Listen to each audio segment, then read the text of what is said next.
Welcome to Ping 24 Updates, where you get the most important news and stories from around the world every day. Subscribe my channel and click the bell icon to stay informed. Dawn on September 2, 2025, brought a deceptive calm to the South China Sea. The horizon glowed with the first hints of sunlight, painting the water in gold and blue, as if nothing could disturb the peace of this vast expanse. But beneath the tranquil surface, tension simmered, an uneasy quiet that masked the storm brewing just below. On this morning, a Philippine Coast Guard vessel, carrying out what should have been a routine patrol, found itself suddenly and unexpectedly cornered.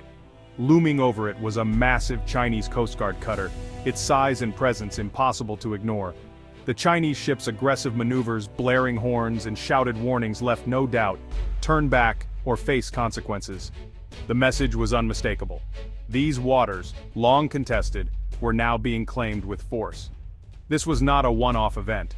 It was part of a growing pattern of intimidation, a deliberate campaign to assert dominance in these contested waters. Each encounter, each standoff added another layer to the region's mounting anxiety.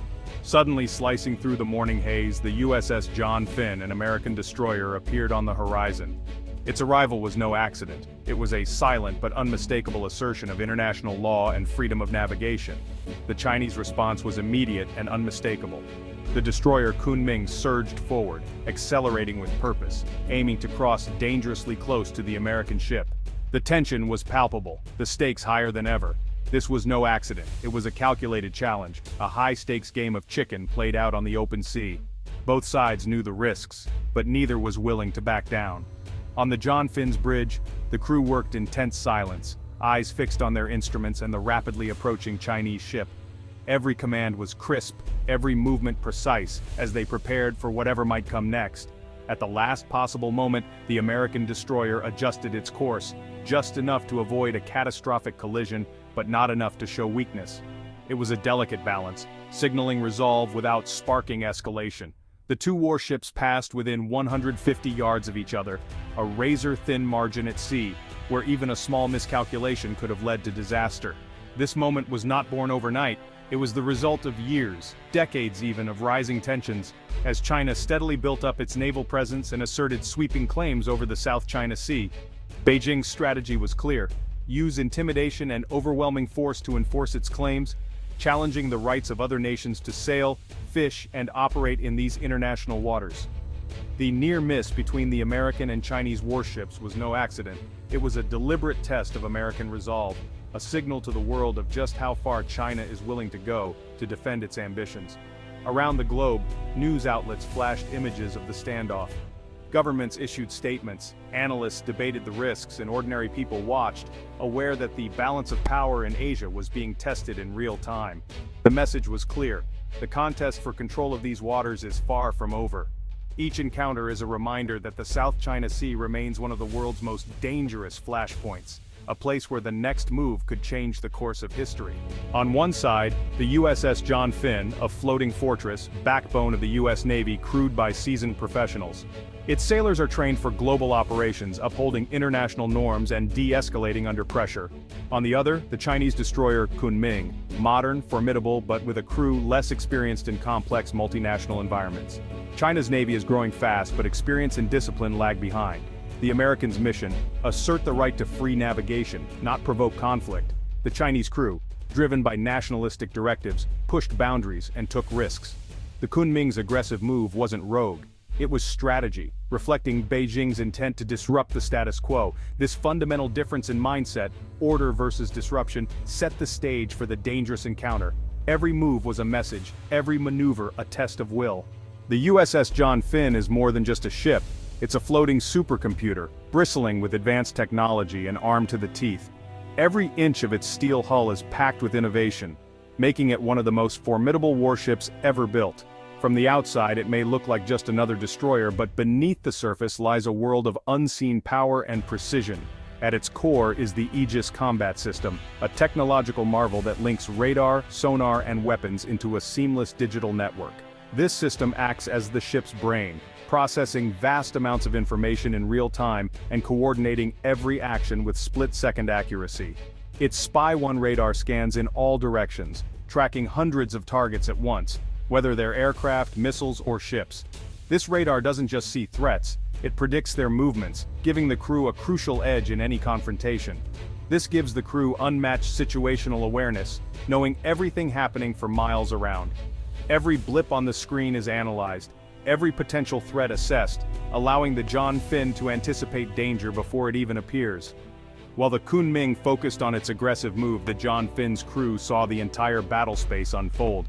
They weren't just reacting, they were orchestrating their response, always one step ahead. The ship's vertical launch system could unleash a barrage of missiles in seconds, ready to counter any threat from air, sea, or even land. With dozens of cells loaded and primed, the John Finn stands ready to defend itself and its allies at a moment's notice. This technological edge allowed the American commander to stay composed, never reacting in panic. Instead, every decision was calculated, every move deliberate, backed by the confidence that comes from superior training and equipment. The John Finn wasn't just a ship, it was the nerve center of a powerful defensive network, linked to other vessels and aircraft, sharing data and coordinating actions across the fleet. This web of information made the entire task force stronger and more resilient. The crew's confidence came from knowing their tools, their training, and their advantage. Countless hours of drills and simulations meant they were ready for anything, able to respond instantly to any crisis. In this high-stakes standoff, information and readiness were their greatest weapons. Every second counted, and the John Finn systems ensured that no threat went undetected or unchallenged. The Americans managed the crisis not as a surprise, but as a scenario they were built to handle. Their preparation, technology, and teamwork turned a moment of danger into a demonstration of strength and resolve. The South China Sea isn't just empty blue, it's a vital artery for global trade. Trillions in goods from smartphones to oil pass through these waters every year. China's attempts to control this region threaten the free flow of commerce and set a dangerous precedent. If one nation can claim international waters, others may follow, risking global instability. U.S. Navy freedom of navigation operations aren't about provocation, they're about keeping the world's highways open. The American destroyer's presence was a message. These waters belong to all, not just the boldest claimant. The stakes are global and the world depends on stability here. The Kunming's maneuver was no accident. It was a calculated tactic, designed to force the U.S. ship to yield. This high-risk strategy seeks propaganda victories, not safety. The John Finn's response, calm, professional, and precise, adjusting course just enough to avoid escalation. The contrast was stark. American discipline versus Chinese aggression. The U.S. Navy trains for presence and professionalism, acting as both warriors and ambassadors. China's rapid naval expansion hasn't matched its experience or doctrine, leading to risky behavior. The incident was a microcosm. The Kunming played the bully, the John Finn the steady guardian. American composure wasn't weakness, it was confidence, backed by superior training and technology. Sometimes the most powerful statement is refusing to be provoked. As the destroyers faced off, the real power shift was happening below the surface. The USS John Finn was backed by a silent partner, a Virginia-class submarine. These subs are stealthy hunters, gathering intelligence and holding enemy ships at risk without being seen. While the Kunming postured above, the American sub tracked every move, ready with a firing solution. This invisible threat changed the entire equation. China thought it was a duel, but it was outmatched from below. The U.S. Navy's layered approach, surface and subsurface, ensured total control.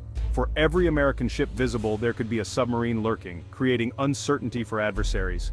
This constant unseen pressure is a powerful deterrent, forcing rivals to think twice.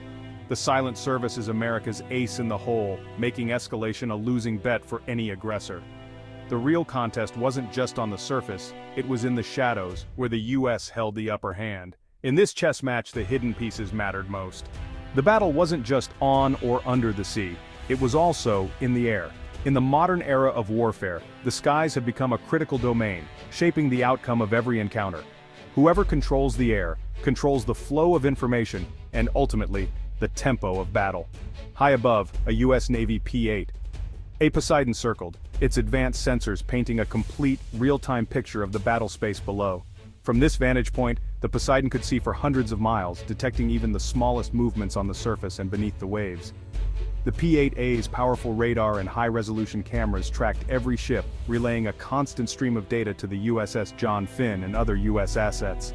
This seamless flow of information allowed commanders to make split-second decisions with confidence. This aerial view meant no surprises.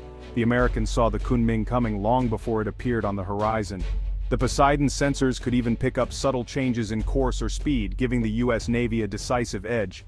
The P-8A also hunted submarines, dropping sonar buoys and working in tandem with the American sub below.